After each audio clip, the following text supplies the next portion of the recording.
What's up guys, my name is Michael and the topic today is essential travel lenses for my Fuji kit. Now I know that this is a topic that cannot be answered for everybody in one movie. But the thing is, now there can be two main strategies when it comes to traveling.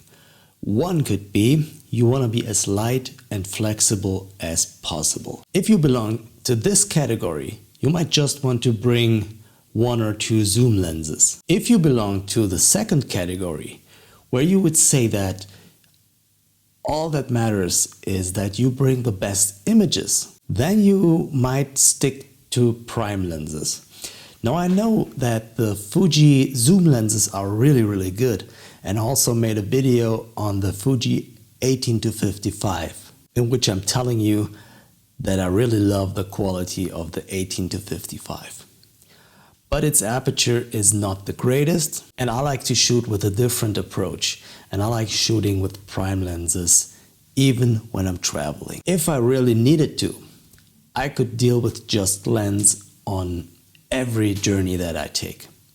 And that lens would be the 23 1.4. I could also go with the 16 1.4, but I've also made a video about these two lenses, and I would say that the 23 is more versatile. You might have already guessed that these are two lenses that need to be in my travel kit wherever I go. So I have the 16, which I mainly use for landscapes, street photography, maybe architecture as well. I love this lens because it's pretty wide, not too wide. It doesn't give you too much distortion when it comes to the edges. It performs really great even at f1.4. So this lens will help you take awesome shots on your journey. That being said, it's not the lightest and smallest lens. Check this size. As you can see, this lens isn't really small, it's pretty big. It's not really heavy, but it's a big lens. If you want to be a little more compact and still wide angle and you're not too much concerned about the f1.4, then I would recommend you get the 14 2.8. It's also a great lens that Fuji made, and it's a lot cheaper. And I've had the 14 for a very long time before I decided to go for the 16, and I still have it laying around here. It's also a great lens. If you get a good deal on the 14, you might just pick that one as well, in my opinion. The 23, as I told you, is the second lens that I take wherever I go. I don't leave this at home. This is a good general purpose lens. You can also use it for landscape, but it depends on the kind of landscape that you're shooting. For street, it works also pretty well, especially if you're more kind of a shy person and you don't want to get too close. And then you might love the 23 even more than the 16. If I go out shooting and I don't even know what kind of subjects to expect, then I would prefer the 23 because, yeah, the 16 can be too wide for many situations. The lens that I would leave at home most of the time is the 35. I got the 35 here on my X-T2, which is a great lens, and I still love the look that it produces. But for my recent kind of photography and style that I like to shoot, this lens is kind of an awkward focal length. I don't know what to do with this lens. It sits somewhere in between. So it still is a great lens, and I'm sure there will be times when I use that more often, but for traveling, I leave that lens at home. Let's talk a little bit about the 56. The 56 1.4, it's a great lens. I love this lens. I took so many great pictures with it. But when it comes to traveling, I'm more of a wide angle shooter, and I'm always constantly thinking about leaving it at home. And I have been taking it to the big journeys that I did so far, but I'm always considering to leave it at home. So to me, for traveling, the 16 is an essential lens. The 23 1.4 is also an essential lens.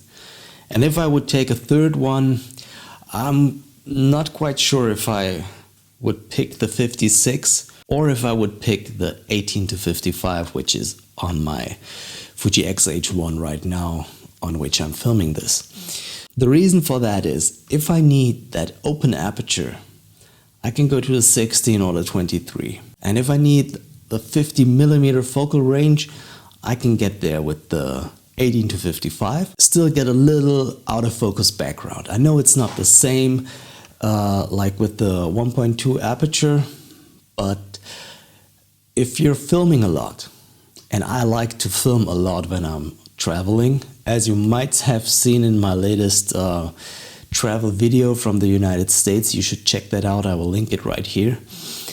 Then depending on the body that you have, if you just have a unstabilized body, then you might want to get a stabilized lens in your kit so that your video footage doesn't get too shaky. If you travel mainly for taking video, then I think you should anyway have a look at the Fuji X-H1 body, which will stabilize all of your prime lenses. But for me, it's more of a combination. I like to take still photographs, I like to film, and I like to switch in between the modes pretty often. So for filming and for flexibility, I would rather pick the 18 to 55 as a third lens instead of the 56. But that's just me. You can take whatever you want, of course. And the last topic that we need to talk about, there goes my phone. Now the last thing we need to talk about is traveling with telephoto lenses. I've taken telephoto lenses to quite some countries, and the problem is I've never used them. For example, for my last trip to Asia, I rented a telephoto lens for my Fuji kit. And if I remember properly, I took 2 or 3 images with it. So that was totally not necessary to take it with me. And I was sure I didn't use it, but I still wanted to take a telephoto lens with me just to see if I might like it when I have it available. But for me, I would not recommend to take a big telephoto lens for travel photography. But for sure, it depends on where you're going and what your kind of photography and your style of photography is. But you should think about how many times do you use that telephoto lens when you're at home.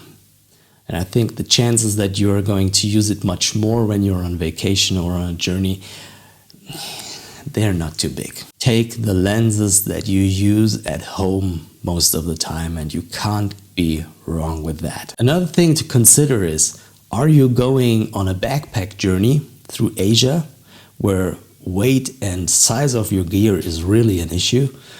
Or are you going on a road trip and you have a car wherever you go? So think about your daily activities, think about how much you need to carry around, or if you have a place where you can safely store your equipment without being too worried about it. I hope these little insights on the lenses that I take with me when traveling help you deciding what you should take with you.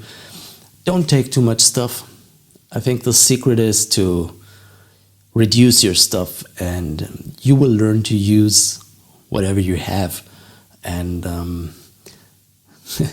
whenever I look at the photos that I took with my iPhone, I know that I can do very, very much with very limited focal lengths.